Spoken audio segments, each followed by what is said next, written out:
Merci d'être fidèle au programme de ITV. Bienvenue dans votre journal. Nous sommes mercredi 30 septembre, le dernier jour du mois, et dans l'actualité de ce soir, matinée explosive à Ouakam. Le quartier Terme Sud a été le théâtre de violents affrontements entre l'armée et les 79 familles sommées de quitter leurs habitations. Le film de ces événements en début de journal. L'initiative Cleaning Day serait-elle mort-née? Ces opérations de nettoiement mensuel se font de moins en moins. L'engouement de départ s'effrite au fil des mois. Un tour dans des quartiers de Dakar avec Aïssatou Diak. L'actualité, c'est aussi cet hommage rendu au fondateur du mouridisme.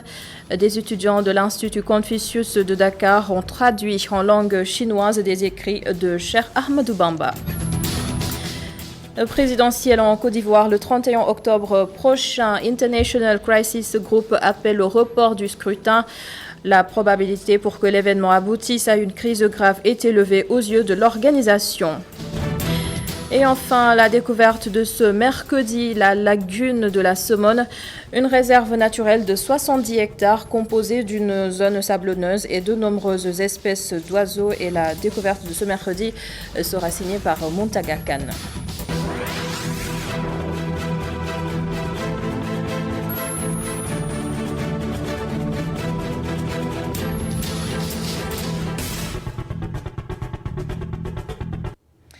Le spectacle a démarré dès les premières lueurs de l'aube. L'armée a fait une descente au quartier Terme Sud de Ouakam. Elle a trouvé sur place 79 familles engagées et prêtes à engager le combat. Ces familles vivent dans ce quartier depuis plus de 40 ans et elles refusent catégoriquement de partir. Les événements racontés par Adamassar. Les gendarmes ont réveillé les habitants de Terme Sud. Au total, 79 familles sont déguerpies. Un litige foncier les oppose à la Comico. Le Terme Sud est un terrain privé de l'État où nous sommes établis depuis plus de 40 ans pour certains. Alors, en 2000, ce terrain a fait l'objet d'un morcellement. Le morcellement vise à attribuer des parcelles de terrain aux communs des Sénégalais. Nous qui habitons le site depuis plus de 40 ans, nous avons demandé du moins les bâtiments que nous occupons. Et l'État est dans une très bonne dynamique pour satisfaire à cela. Malheureusement, il y a quelques officiers de l'armée qui ont utilisé la coopérative militaire de construction pour nous traîner en justice depuis 2008. Le Djaraf Abdoulaye Ndoye appelle au calme. Des populations qui ont vécu ici depuis plus de 40 ans. Et d'un seul coup, on les enlève de leur maison sans leur donner une occupation de rechange. Je suis venu, je n'ai pas supporté les lacrymogènes, mais ma présence est utile et nécessaire. Je suis venu pour les soutenir et demander à l'État de revoir sa position, de faire un peu de solidarité. Pour trouver une solution définitive à cette situation, les autorités municipales proposent des solutions. Mais que le président prenne de la hauteur, qu'il trouve une solution. Aujourd'hui, les populations les plus sinistrées, c'est Terme Sud. Et pour éviter que lui, paradoxalement, a son ambition de faire 100 000 logements, qu'on puisse lui associer la destruction de toutes les maisons de Terme Sud, nous lui proposons d'appeler la Comico, lui étant chef suprême des armées, leur octroyer ce qu'ils demandent à Terme Sud, qu'on les octroie autant d'hectares au niveau de l'aéroport et le problème sera résolu. Ces familles d'anciens militaires déguerpis sont très remontées contre leurs frères d'armes qu'ils disent ne plus reconnaître. Merci Adamassar. Et nous allons à présent écouter les explications du colonel Martar Diop de la DIRPA. Selon lui, ces familles devaient quitter il y a longtemps, mais l'armée leur avait accordé du temps afin que ces habitations soient rénovées. Écoutez. D'anciens militaires à qui des logements avaient été affectés pour nécessité de service au camp des mariés de la cité Terme Sud. Vous savez, un militaire statutairement doit être logé par l'État, par les armées. Donc il a le choix entre percevoir une indemnité représentative de logement qui est intégrée à sa solde mensuelle ou bien demander au commandement de lui affecter un logement. Et en général, lorsque les logements sont disponibles, le commandement donc défère donc à cette demande.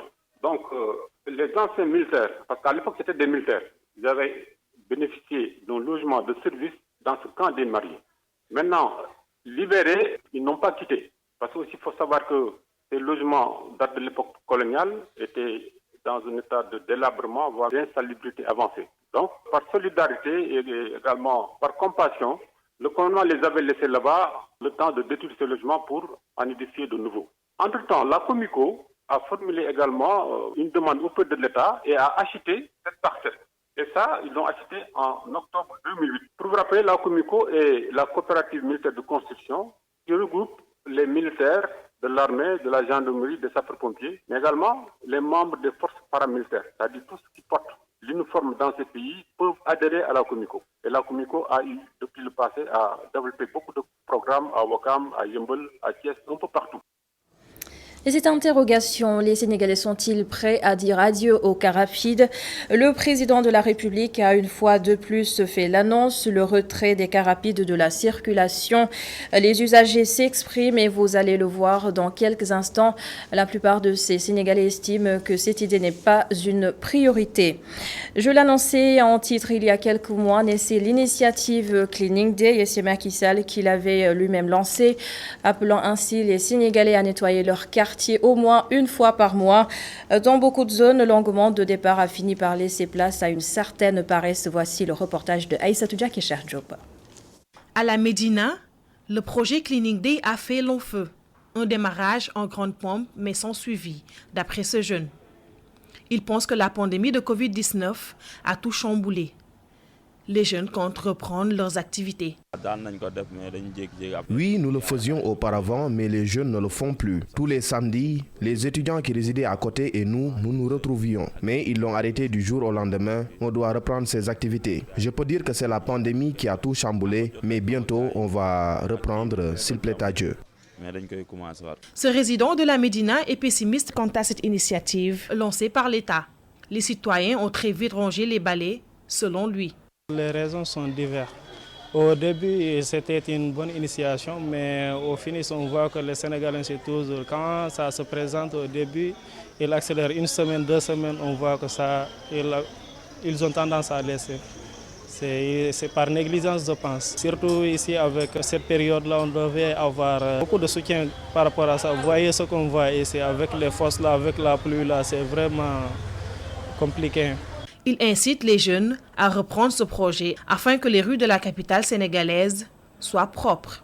Ici, à l'intérieur des balais ou que ce soit des brouettes, peut-être des pelles aussi. Bon, si jamais on voit des gens faire reprendre l'initiation, bon, en tout cas moi personnellement, je suis partant pour la propreté du Sénégal, vraiment. Le 4 janvier 2020, le chef de l'État avait lancé des journées nationales de nettoiement ou Cleaning Day, une initiative pour rendre le Sénégal plus attractif. Mais aujourd'hui, les Cleaning Day butent sur un obstacle majeur, le manque de suivi. Et c'est tout déjà que confrontés au chômage, des jeunes décident de se prendre en charge. Ils se rapprochent de plus en plus des sociétés de sécurité pour proposer leurs services. Amadou Latir Ndoye est spécialiste consultant en sécurité et ce soir, il nous éclaire sur ce phénomène. Mamadou Lamine Fati l'a interrogé pour nous. La stratégie première, c'est d'abord l'éducation et la formation. L'éducation commence à la maison et puis la formation que nous essayons d'assurer et à un certain niveau même, nous comblons un peu le gap de l'éducation qui est un peu manquant au niveau de la famille.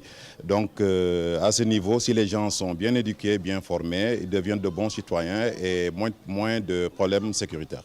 Il y a bien, c'est à un niveau, il y a un premier niveau, un premier stade où la formation militaire est bien sûr bien reçue, mais est un peu différente de la formation professionnelle qu'est la sécurité rapprochée. La sécurité rapprochée, comme vous pouvez le comprendre, c'est une science au fait qui englobe l'histoire, la sociologie, la psychologie et enfin les techniques de protection rapprochée, ce qui est très différent. Nous faisons une formation très complète au niveau du centre et je crois que c'est ce qui vaut le niveau de citoyenneté qu'ont nos agents qui sortent de l'AST. Également dans l'actualité, le Safar se poursuit. L'Institut Confucius innove. Ses étudiants ont traduit en langue chinoise des écrits de Cheikh Ahmadou Bamba. Aminata Ba et Moussa Fall nous parlent de cet hommage rendu au fondateur du mouridisme.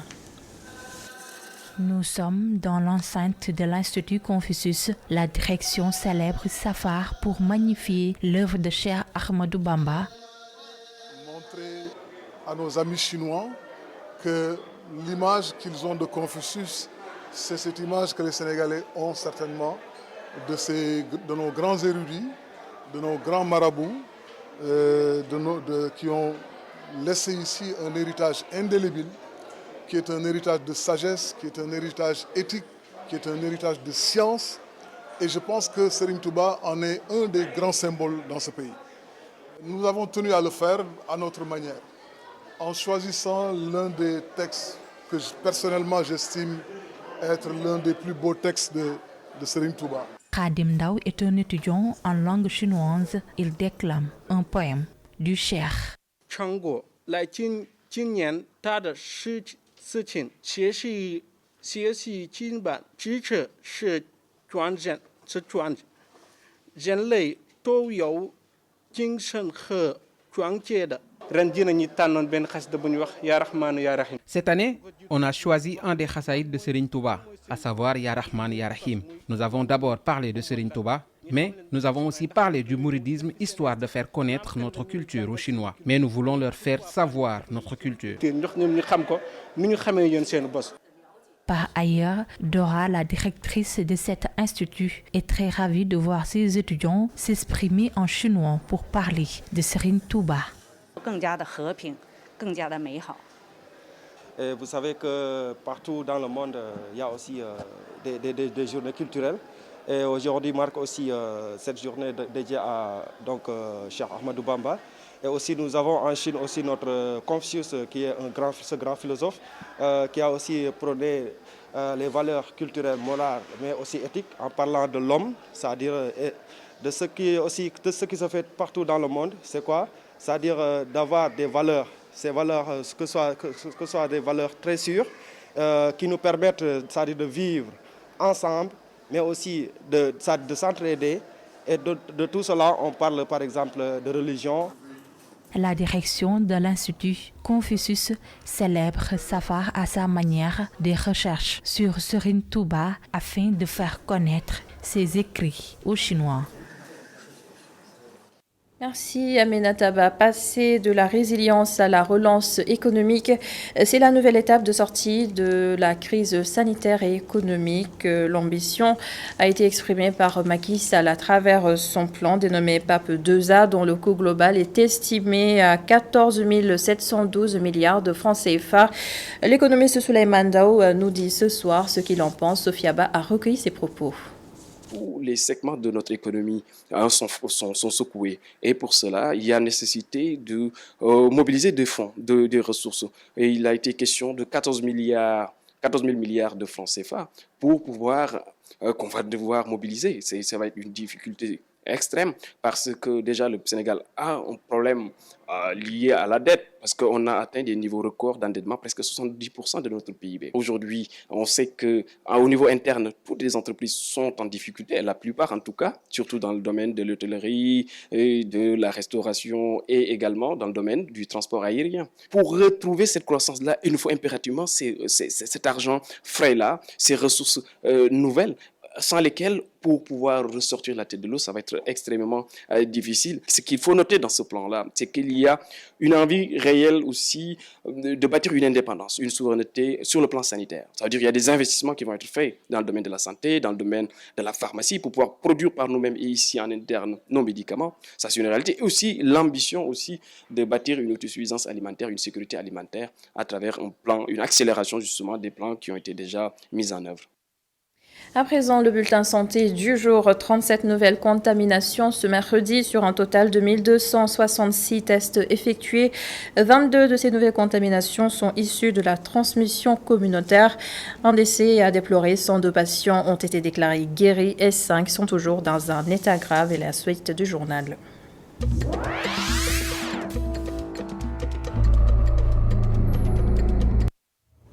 D'abord, la Côte d'Ivoire, la présidentielle est prévue le 31 octobre prochain. International Crisis Group préconise son report pour, je cite, établir un large dialogue et éviter des violences. Fin de citation. Dans un rapport publié hier, l'Organisation de prévention des conflits internationaux rappelle les violences préélectorales qui ont déjà fait une quinzaine de morts en août dernier. Par conséquent, un léger décalage pourrait offrir une chance de sortie de la confrontation actuelle. Crisis Group estime que cette élection risque d'engendrer une crise grave. Une cinquantaine de femmes ont accusé l'OMS et d'autres membres du personnel humanitaire d'exploitation sexuelle en RDC. Des femmes auraient été piégées dans des hôpitaux, forcées à avoir des relations sexuelles et 2 d'entre elles seraient tombées enceintes. Ces accusations couvrent la période 2018 et mars 2020. L'agence de presse New Humanitarian et la fondation Thomson Reuters ont mené une enquête qui a duré presque un an. L'Organisation mondiale de la santé a donc décidé d'ouvrir une enquête approfondie. Et de l'espoir. En temps de pandémie, France 24 annonce que l'Institut Pasteur de Lille a affirmé avoir trouvé une molécule très prometteuse pour lutter contre le coronavirus. Il ne s'agirait pas d'une nouvelle molécule, mais bien d'un médicament utilisé pour traiter d'autres pathologies. Son nom est pour le moment gardé secret. Le médicament doit d'abord passer les tests cliniques chez le singe, puis chez l'homme bientôt. À 5 semaines du... Et oui, à 5 semaines du scrutin américain, le président Donald Trump et l'ancien vice-président et son adversaire Joe Biden se sont affrontés hier.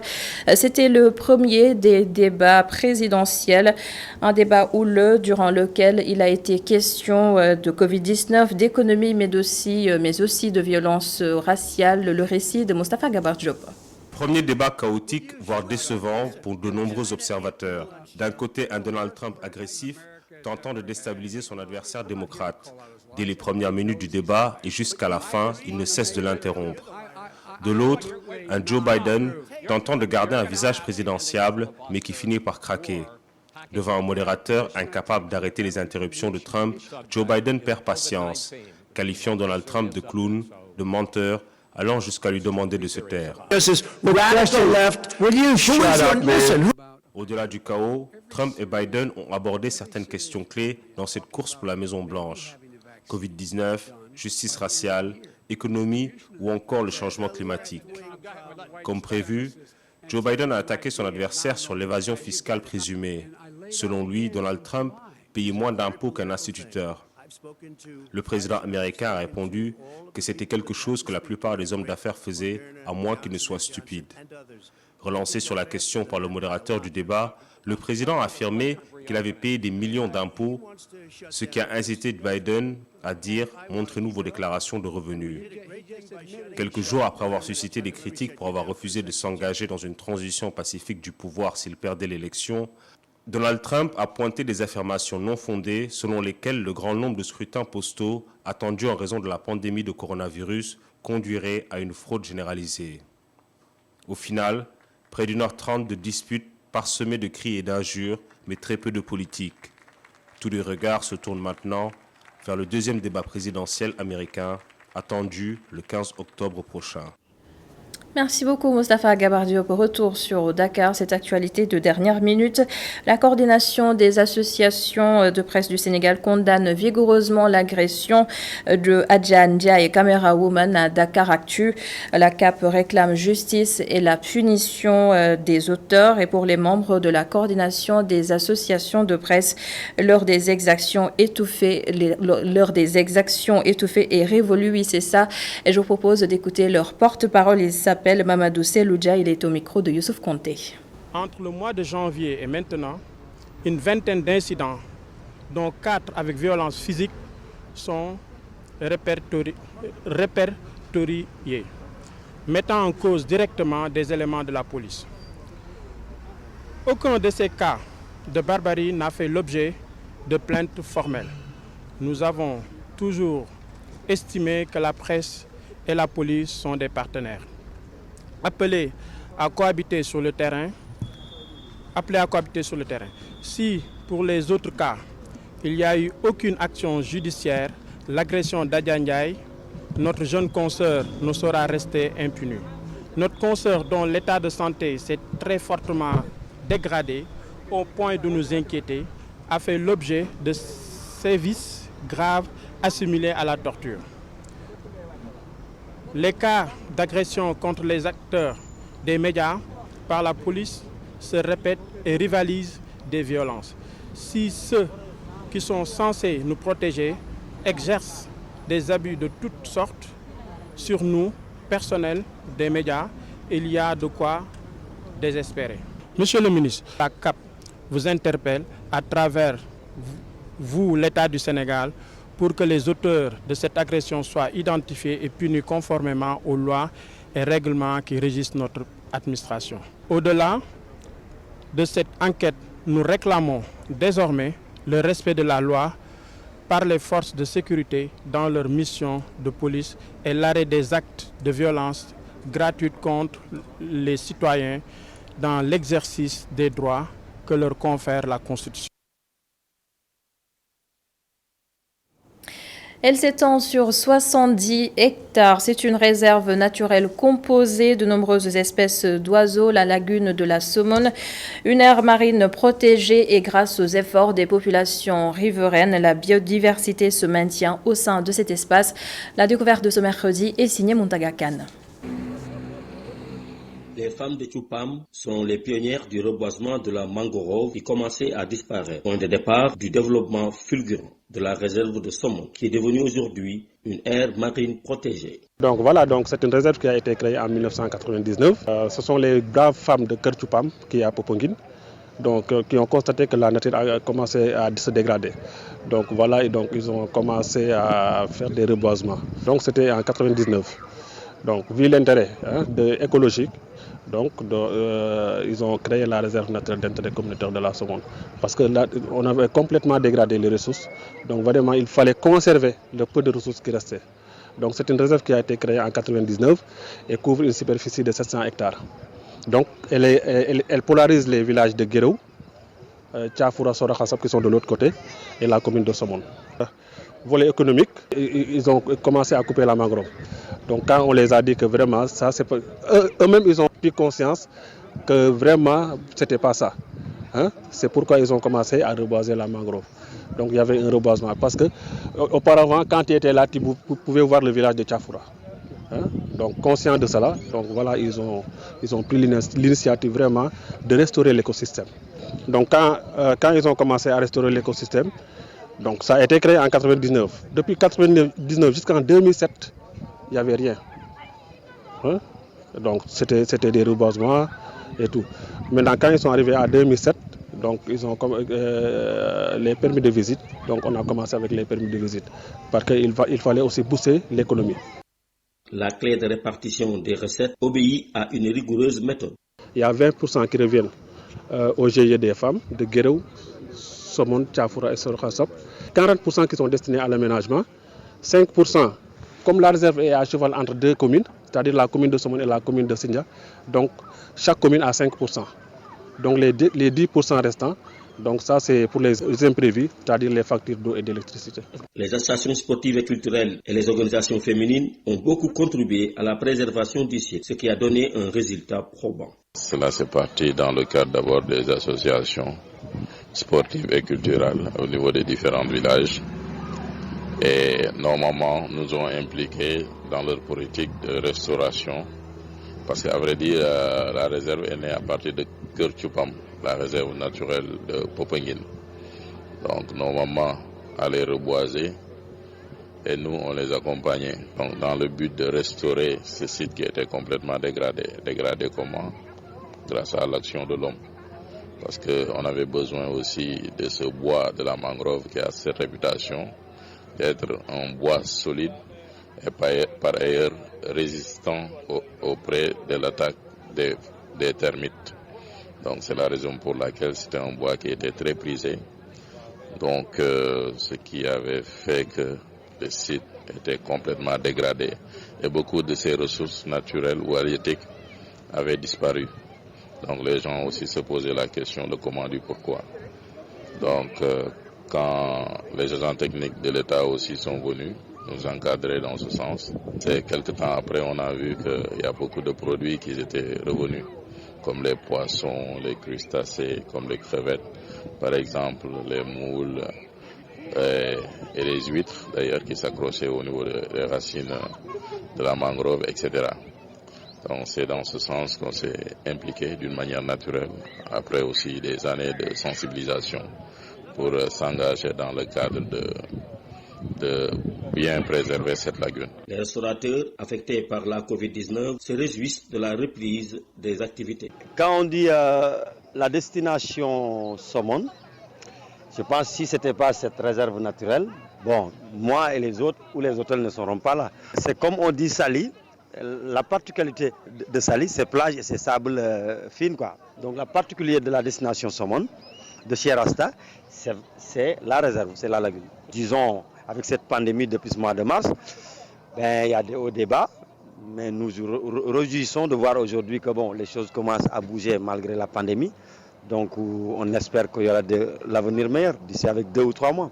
Si les populations sont impliquées dans la gestion du site, certains affichent leur mécontentement. lagune bi gisuñu suñu bopp parce que aussi lagune bi nu muy doxee ñun au niveau du village ñun xamuñu si lu bari parce que aussi nëgër bi bu ñu demee bañ lañ lagune bi lu mel ni lagune bi wala lu mel ni suñu terre yi ne fii ñu jël ko bu ko askan ay nit yoo xam ne ñun ñu dëkk si dëkk bi ñu dëkk boobu suñu maam yi fi nekkoon di xeex boobu ba léegi nekk ci loolu ba au niveau tey ji ñu dem ba ne lagune bi am fu ñu koy faral la ñun ñu si gis suñu bopp chaque jour dañu lu génn si lagune bi ñun xamuñu fan lay jaar te au niveau du village suñu maam yi ñoo nekkoon si suuf si di reñee même boo gisee lagune bi nii am na jamono yoo xam ne fàtte na bu ñu ko développé pour ñu développé ko géréw lañu dem ñu suñu maam yi ñoo ñëw dindi fleur ndox mi mën a duggaat si biir si loolu lépp aussi sunu maam yi nekk nañ ci di xeex ba tey toll fii tey ñu bëgg ñu jël def ñu benn découpage di ñu amal foo xam ne foo géréw na fa la yem ak dafa di temps yoo xam ne ñun fekk ñun du ñun sax de suñuy papa yi nga xam ne ñoo fi nekk loolu jiitu na seen juddu ñoom. La réserve de saumon possède une très riche biodiversité qui compte 80 espèces d'oiseaux, une flore de 72 variétés, sans compter une multitude d'espèces de poissons.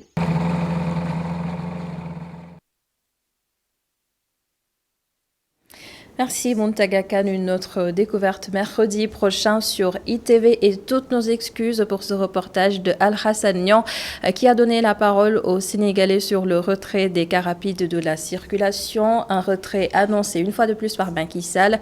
Le reportage à suivre dans nos prochaines éditions. Dans quelques instants, Khalifa Diakhaté revient pour la suite de la Total Bloc d'information. Merci beaucoup d'avoir suivi ce journal.